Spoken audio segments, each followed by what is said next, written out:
Hello friends, let's discuss current affairs. We begin with a question on remittances. Remittance is the money sent by a working professional from abroad. That is, if you have someone who's working abroad, a family member who's working abroad, the person sends money home, that's called remittance. So this money that Indians had sent makes us the largest recipient of remittances in the world. We received $135 billion, which is like what, 14% increase over the previous year. Now, what you need to understand, my friends, is that majority of this paisa comes from developed countries. 51% of this money comes from the United States. You could say Canada. I'm writing in short, okay, Canada. Then, all right, let's write in full basically. Canada, the UK, United Kingdom, Australia, and to which we can add, I think, Singapore. 5, okay. From these 5 countries, we receive 51% of the total remittances. So what effectively this means is that there have been 2 major things here. What this means is that one, there has been a visible shift from Gulf nations to Western countries. When we say Singapore, we are not talking of Singapore as an Eastern country. We are talking of Western in the sense that developed countries. Now, these countries are home to highly skilled people. We are talking of Indians here. So a lot of Indians have moved to countries like I mentioned here. These are people who are pretty skilled, and consequently they earn more and they send home a lot more money than persons who work in not so skilled professions.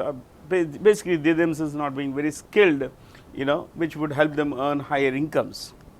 Now 51% of the remittances came from this. So one, there has been a shift to advanced countries from Gulf countries to more and more what we say remittance is coming from Western countries.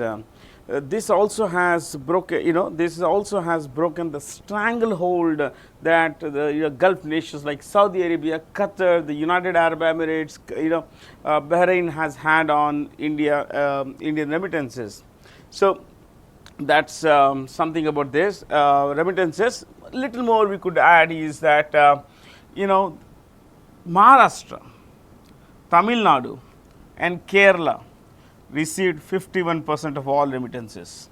So 3 states, Maharashtra, Tamil Nadu, Kerala received 51% of all remittances, but the lowest remittances went to Uttar Pradesh, Rajasthan.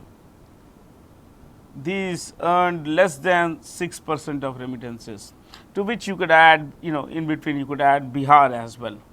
So let's bring in Bihar. Uttar Pradesh, Bihar, Rajasthan earned, less than 6% of the total remittances. So the top 3 states and the bottom 3 states. Okay. So, but remember one thing: more skilled, higher skill would mean higher income, and consequently, a lot more money could be sent home. Because see, when a dollar is sent home, it earns about 85 to 87 rupees in India, which is a lot more than it would have, the kind of purchasing value it would have back home in the United States. When you say back home, where the person is. Okay. So we have been global leader in earning remittances for over a decade, my friends. This is Ayush Shetty.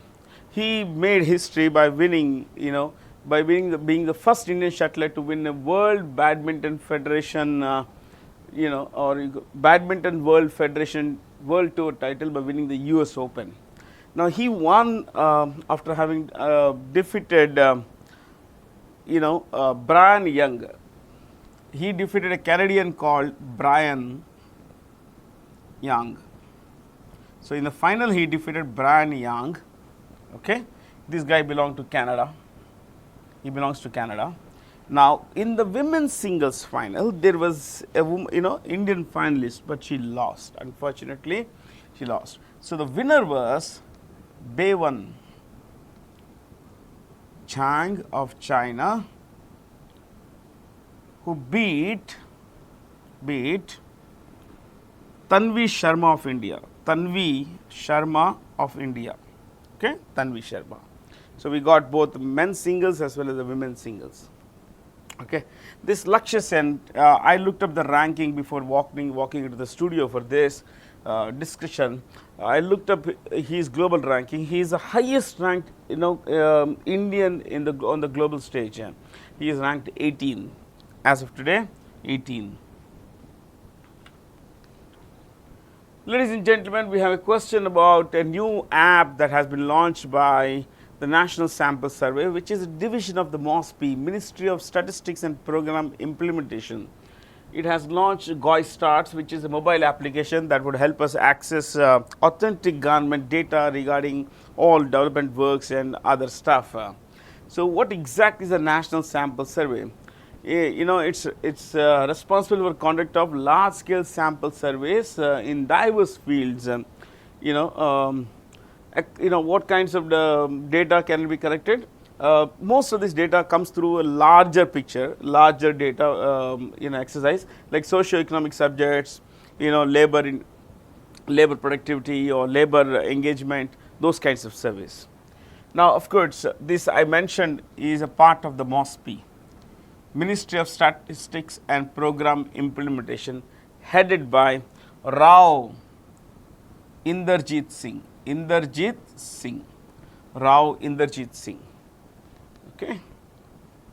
So, Niti Aayog, you know pretty much a lot about Niti Aayog than I need to share about. Niti Aayog, still let me repeat, Niti Aayog is National Institution for Transforming India. This succeeded the Planning Commission in 2015. Now, one more thing here, ladies and gentlemen, is that it is headed by the Prime Minister. The Prime Minister is the ex-official chairman of Niti Aayog. Okay. Currently, it is headed by BVR Subramaniam. BVR Subramaniam. No, it is headed by Parmeshwaran Iyer. Okay. CEO Parmeshwaran Iyer. Now, what about Ministry of Electronics and IT? It is headed by Ashwini Vaishnav. Ashwini Vaishnav. I wrote in reverse, I think. All of these things happen. So, Ashwini Vaishnav. He is also the Minister of Railways. He heads the Ministry of Railways plus the Ministry of I&B, Information and Broadcasting. So, he heads three important ministries: Railways, Information and Broadcasting, and MEITY, MEITY, which is the Ministry of Electronics and Information Technology. Of course, Nirmala Sitharaman heads the Finance Ministry. Amit Shah is the boss of the Home Ministry. Hul Divas is a tribute that's it's observed on June 30th. I'll tell you the story. To pay tributes to the sacrifices made by the Santal people in their fight for freedom against justice against the British. Now, not just the British, it included Indians as well. I am talking of Indians as the Jamindars. So, this started, see, these Santal people in today's India, they live across Bihar, Jharkhand, West Bengal, Odisha. These are the major places. They are spread across Bangladesh, in Tripura, in Assam, in all the places. But yeah, Chhattisgarh also, but these are the major places. Now, on 30th June 1855, okay, the Santal people rose in rebellion. They rebelled against two entities. One, the East India Company, and two, the Jamindars. So, they were against the Jamindari system and the East India Company because they were pretty exploitative. They were exploitative. They forced farmers to grow things that they didn't want, like the indigo and all that. And not only just that, the Jamindars extracted a great deal of tax. Okay. So, they all rebelled, and their major demand was the removal of the Jamindari system. Of course, that didn't really come about immediately, but this rebellion ended. It was suppressed through series of repressive measures by the East India Company on 6 months it lasted, my friends. It led to the deaths of about 15,000 of our Santal people. So 6 months this happened, and because it started on 30th June 1855, we celebrate Hul Divas. That's it, my friends. Let's go to the National Turmeric Board, which has been inaugurated by the Home Ministry Amit Shah in Nizamabad, which is about 160 kilometers northwest of Hyderabad. Okay, the top 3 producers of turmeric are: 1, Maharashtra. This is India's biggest producer. Number 2 is Telangana state. Okay, Telangana state. 3 is Tamil Nadu. So these are the top 3 turmeric producers in India. Okay, top 3 turmeric producers. Salkhan Fossils Park, is home to 1.4 billion years old fossils. Fossils are remnants of things long gone. Okay, so these fossils are about 1.4 billion years. They say pretty old. That making them pretty old, and they could be found in Sonbhadra in Uttar Pradesh. You know what is the study of fossils? The study of fossils is called paleontology. Paleontology. The study of fossils. Very important study.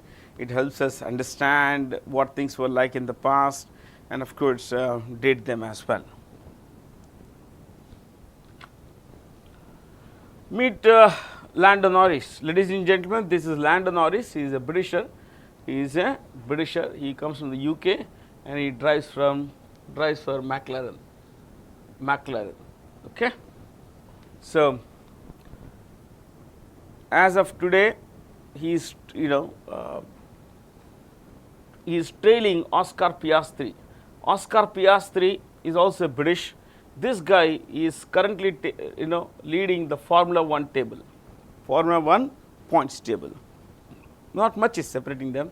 In fact, as of today, between Australian Open and today, which is the 11th of July, one more Formula 1 championship has happened, the British Grand Prix, which was also owned by Landon Norris. Okay. Now, as of today, ladies and gentlemen, Piastri is about 8 points ahead of Norris. Okay, and both are from UK, my friends. Both are from sorry. I think Norris is from UK, and Piastri is from if I'm not wrong, what is it? He is from Australia. He is from Australia. Max Verstappen is a four-time defending champion. He has won the world championship in the last 4 years, but he is currently in the 3rd place, doing not so great. See, if this guy has 234 points, this guy has about 186 or 187 points. So quite a distance. Of course, we are halfway through the season, but that's how it is. Which group has agreed to exempt the United States from applying a 15% minimum corporate tax rate? Why? See, the G7 recently met, and they decided that large companies which have an income of over 750 million pounds, 750 million euros, which is about $800 million. These companies are escaping tax by having their operations, their head offices, by registering themselves, their head office in tax haven. Tax haven. A tax haven is one which is a tax shelter. Almost zero tax, 0 to ultra low taxes, 1-2% taxes would be there. Generally 0% tax, and if you go and put your money here, no questions would be asked by the bankers. Where did you get this money from? Have you paid your taxes? No questions are asked. So a lot of these companies like Apple and all, they are putting money in these tax havens. Consequently, they pay less tax because they say that, look, that's where the head office is. If I have paid there, I don't have to pay here, isn't it? So there is a problem. A lot of companies are escaping taxes, billions in dollars, my friends. Okay, billions of dollars and billions in the tax dollars. So the G7 said, okay, let's have 15%. If they don't pay anything, at least ask them to pay 15% tax. This measure is called Pillar 2. This 15% tax is called Pillar 2 of the OECD draft, Organization for Economic Cooperation and Development. Organization for Economic Cooperation and Development. So this organization comprises about, I think, about 31 countries and headquartered in Paris, developed countries, including the G7. That includes all the G7 as well. They decided that we shall tax them. We shall tax them. If small companies are paying such big taxes, it is only natural that big companies which make a lot more pay more taxes. But they are escaping by registering themselves in countries with low taxes. So now let's force them to pay more taxes. Okay, so that's the idea. But America has got exemption that G7 countries will not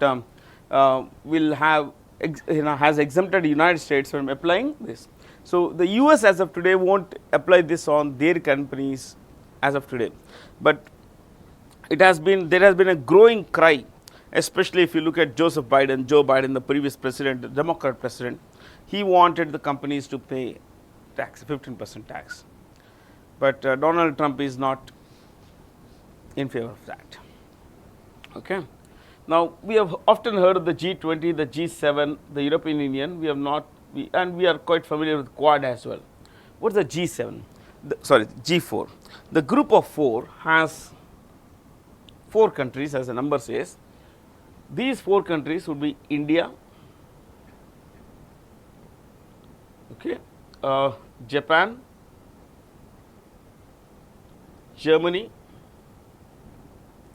Brazil. Okay. These 4 countries support each other's candidacy for a seat, a permanent seat at the UN Security Council. So as of today, they don't have a permanent seat, but they want each other to have their back while demanding a permanent seat at the UN Security Council. So this is called the G4. G4. Name the new chief of the Research and Analysis Wing. The Research and Analysis Wing, as you know, is India's foreign intelligence agency, external intelligence agency. The internal one would be called Intelligence Bureau. This is RAW. This guy's designation won't be Director General or anything. Parag Jain would be called Secretary R. This will be his designation, Secretary R. Okay. He reports more or less directly to the Prime Minister of India, National Security Advisor, and then Prime Minister of India. I think we discussed these numbers. And by the way, those of you who are not greatly familiar, I think this was started in 1968. Research and Analysis Wing was started in 1968. Meet Petongtong Shinawatra. This is the former Prime Minister of Thailand. Okay. The Constitutional Court of Thailand has suspended the incumbent Prime Minister Petongtong Shinawatra because she apparently had discussed a few things with the Cambodian former strongman and still the Lord of Cambodia called Hun Sen. Hun Sen. Hun Sen was dictator of Cambodia, which is a neighboring country of Thailand, on its east actually. He was ruler of Cambodia between 1984 and till recently, 2023. But he has now become the super power, the main power. His son runs the presidency. Hun Sen and she talked. In that she made certain comments about some army general in their country. That entire audio was leaked by Hun Sen. Why and all that? It's an entirely different story. So, ladies and gentlemen, she has been accused of, unethical dealings and all that stuff. So, she has been more or less suspended. Okay. Since then, after her, there have been 3 prime ministers, acting prime ministers. Right now, the acting prime minister as of 11th July is a guy called Phumthum Vichachai. Vichaya Chai. In some places you may find single E, no problem. Vichaya Chai. He is the current acting prime minister of Thailand. Thailand is a constitutional monarchy, so there is a Raja here whose name is Maha Vajira Longkorn. Vajira Longkorn. This is the name. Mahavajira Longkorn is the king of Thailand. Indonesia is the world's largest archipelago, and archipelago, as you know, is a a group of islands. Okay, and it's also the most populous, 4th most populous country in the world, and the most populous Muslim country. Its prime minister is its president is Prabowo Subianto. Prabowo Subianto. He was there in India recently. Prabowo Subianto. Cambodia, the president is Hun. I'll write in black here. M-A-N-E-T. Manith. Hun Manith. Hun Manith. Philippines, another archipelago. The president here is Marcos Bong Bong. Yes, that's the name. Bong Bong Jr. Marcos Bong Bong. Malaysia, prime minister is Anwar Ibrahim. Anwar Ibrahim. Anwar Ibrahim.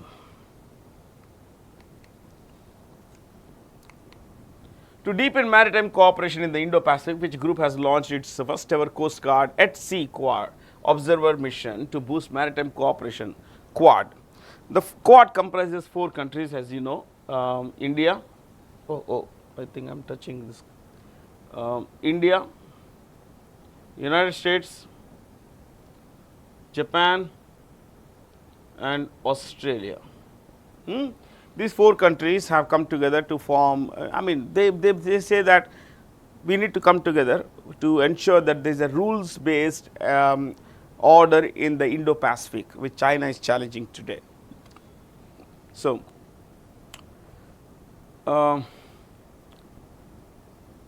let's look at the choices. I think we all know about SCO, we discussed last class, Shanghai Cooperation Organization. ASEAN we know, NATO we know. Why don't we look at these 2? Let's look at SAARC. South Asian Association for Regional Cooperation. Let me repeat, South Asian Association for Regional Cooperation. Okay, this was started, let me just bring in the date here, only in this case, 1985. Its headquartered or its secretariat is in Kathmandu, which, as you know, is the capital of Nepal. Okay, and let's go past this. It has 8 members. Before I discuss this, the names of the members, its Secretary General is a Bangladeshi diplomat, Ghulam Sarwar from Bangladesh. Okay, 8 countries. The 8 countries would be, let's say we are in India, okay, Afghanistan, Pakistan, Nepal, Bhutan, Bangladesh, Sri Lanka, Maldives.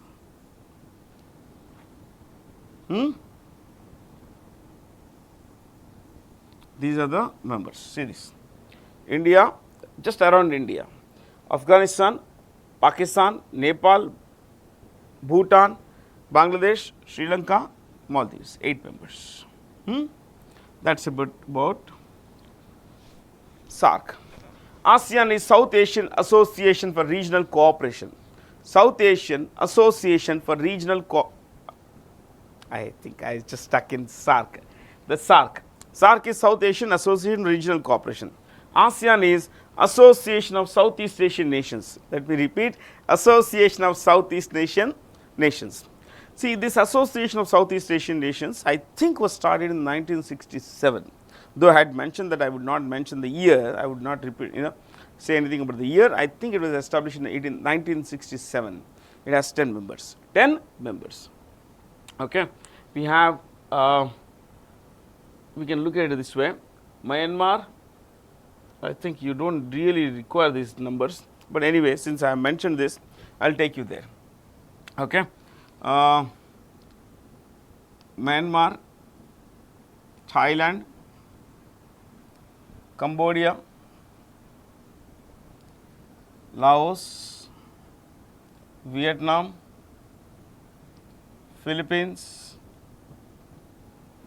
Indonesia, it is a pretty large country, everywhere,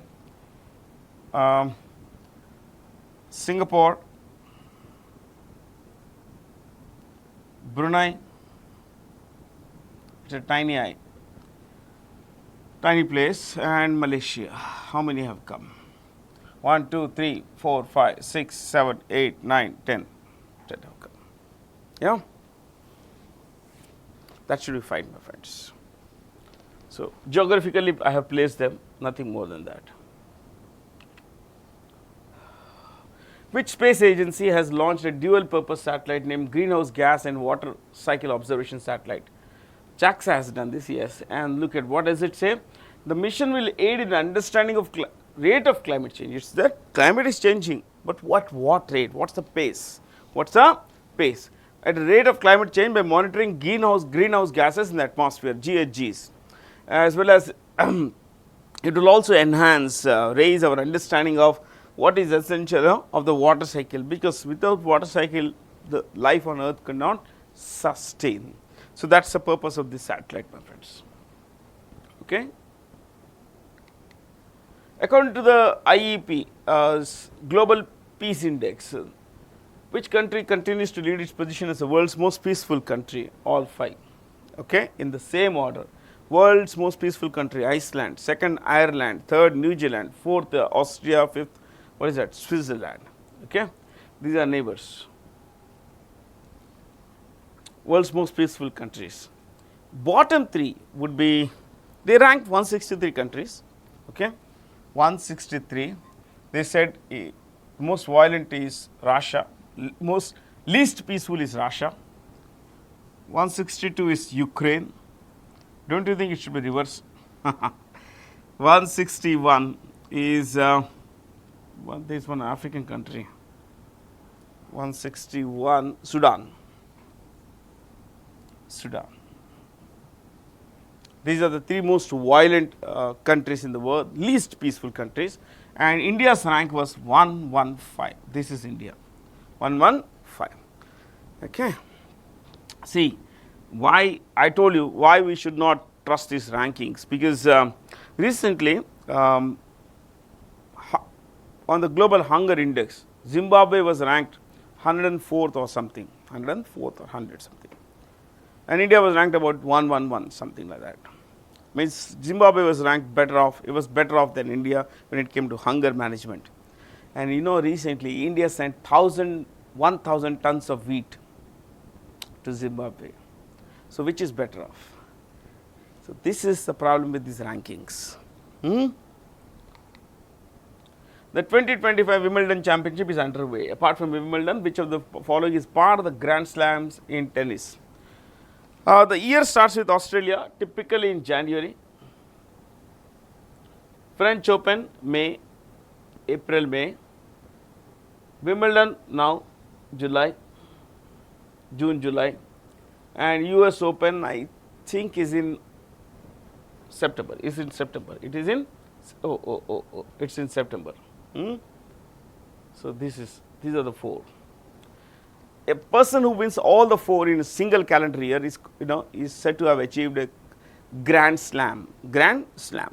Now, even if it's not consecutive year, but if it's, let's say, over, US Open and Wimbledon this year and Australian Open and French Open next year, it's still a Grand Slam. 4 consecutive means all the wins should come in order basically. To bolster the security framework of AEPS, Aadhaar enabled payment system, it's already mentioned, so I don't really have to discuss this, but Aadhaar is run by an organization called UDAI, Unique Identification Authority of India Limited. Unique Identification Authority, I think I yeah, Unique Identification Authority of India. It's headed by Bhuvanesh Kumar. It's headed by Bhuvanesh Kumar.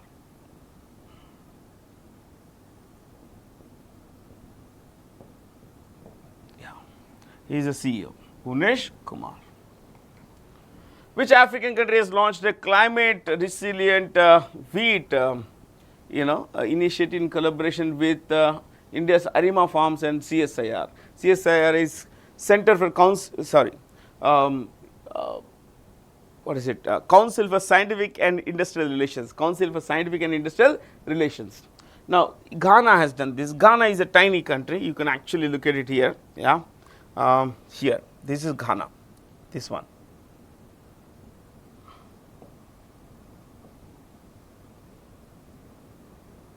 This is Ghana.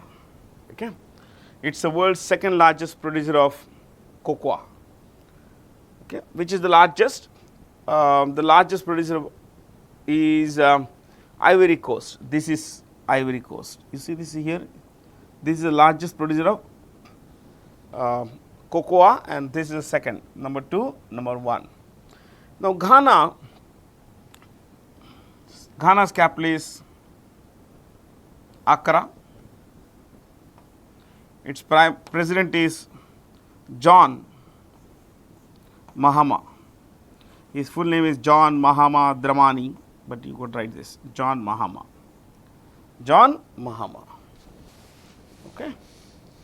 The rest we can take just capitals, otherwise there will be information overload, which I am okay with.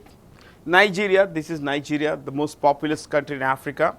By the turn of the century, it will be the 3rd most populous country on the planet. 546 million. That would be 54 crores in this tiny country. How small is this area? 9.7 lakh square kilometers. It would have 54 crore people in that area. Nigeria's capital is Abuja. Kenya, Nairobi. Ethiopia, Addis Ababa.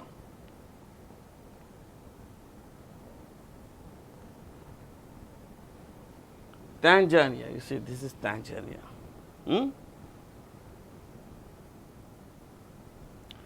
The capital is Dodoma. Earlier it was Dar es Salaam, now it's Dodoma.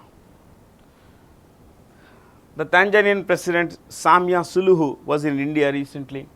Ethiopia's prime minister is Ahmed Ali Ahmed. He is a Nobel Peace Laureate. Kenya's president is William Ruto. Nigeria's president is Bola Tinubu. Bola Tinubu. So plenty of guys here. You can learn more from. What is the name of the web-based platform launched by the Jal Shakti Ministry to forecast village level inundation? Sea flood. I tried to look around for its full form. I couldn't get any. Okay, but Jal Shakti, what does it do? It gives a 2-day forecast for inundation forecast at the village level, which is pretty good, my friends. Yeah, it saves life, property, and everything. Now, Jal Shakti Ministry is headed by Chandrakant Chandrakant Raghunath Patil, CR Patil. He is the minister for Jal Shakti.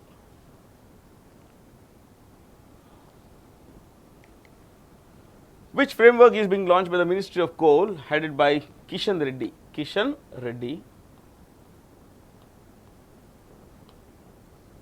For inclusive mine closure and community development, reclaim. This is what it is. Trust me, when I went through this, I was like, wow, it is a lot of things for me to digest. Reach out, R for reach out, envision, co-design, localize, act, integrate, maintain. So what is reach out? What? Understand. To reach out is to understand. You know, the other's viewpoint. Here in the case, community, all that stuff is there. Yeah. Ministry of Coal is headed by Kishan Reddy. What was the gross NPA? Gross. We normally pronounce it as gross. It is gross. What is it? Gross. Gross domestic. Gross national. Sorry, I am so sorry. G. It is NPA. Gross non-performing asset. Gross non-performing asset. What's a non-performing asset? When a bank does not receive the principal or the interest or both within 90 days from the due date, of the maturity date or the due date, such a loan becomes an NPA, non-performing asset. Let me repeat. A bank lends out money. It expects it to perform interest, it's an asset basically. When it gives you its cash, its money, it is giving you its asset. So it expects that asset to earn something for it, perform something for it, earn income. But if the principal or the interest or both are not repaid within 90 days from the due date, the bank would treat such loan as non-performing asset. As of today, it is going down. 2.3% of all the money that the banks have lent out, 2.3% is NPA. It's not coming back. It's doubtful or bad or whatever. 2 years back, it was 2.8%. Now it's actually 2.3%, which means that the quality of asset is improving. Yeah, it's a good thing for the banks. Which country's leader was conferred with the Order of the Republic of Trinidad and Tobago by its President Christine Kangaloo? This, ladies and gentlemen, is West Indies. Okay, this is Trinidad and Tobago. This area. Its capital is Port of Spain. Port of Spain. You would find that nearly more than 1/3 of the population is of Indian origin, and its prime minister today is a guy called Kamla Persad Bisesar.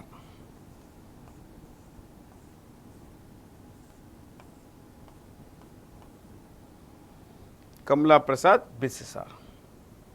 The British had taken Indians to, in the 19th century, to work in their colonies abroad, and people stayed back, and these people are persons of Indian origin, born abroad, citizens abroad, but their forefathers were born in India, were of Indian origin.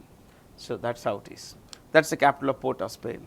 So wherever the Prime Minister is going these days, he is getting their that country's, the host country's highest price. Which country has passed the landmark policy bill, One Big Beautiful Bill? It's a very complicated thing. We will discuss this as the first question in the next class. That includes tax cuts, spending boost for defense and the immigration crackdown. Donald Trump, he says this will be my legacy. This will be my legacy. So my presidency, he says, will be defined by this one big beautiful bill. That's what he said. Yeah. So United States. The 4th International Conference on Financing for Development was held in Sevilla in Spain. The major agenda item is this, finding funding for realizing the sustainable development goals. There are 17 of them. 1, no poverty. If you look at number 9, industry, innovation and infrastructure, yeah, sustaining maritime life, taking care of the ocean, the marine life and all that. That's number 14 here. Yeah. So, number 13 climate action.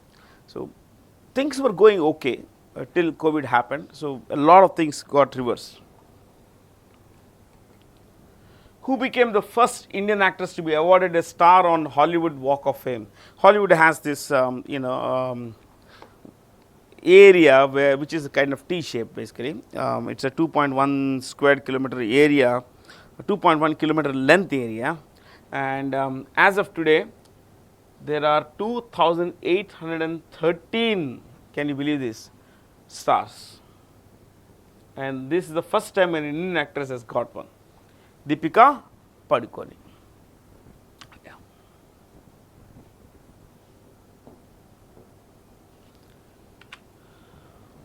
Which institution has committed 460 crores to the IndiGrid to build India's largest standalone battery energy storage system project in Gujarat? International Finance Corporation. As you know, this is a division of, this is a private sector division of the World Bank. The World Bank. Okay. This, ladies and gentlemen, is headed by, this organization is headed by Makhtar Diop. Makhtar Diop is a managing director, and he is from a country called Senegal. Senegal, it's a country in Western Africa. Last class we discussed all of these basically, IMF, New Development Bank, Asian Development Bank, AIIB. So, let us not get there.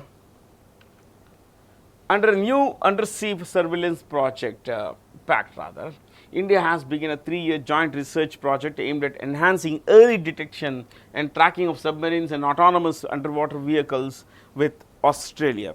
Because Australia and India have a common enemy, China.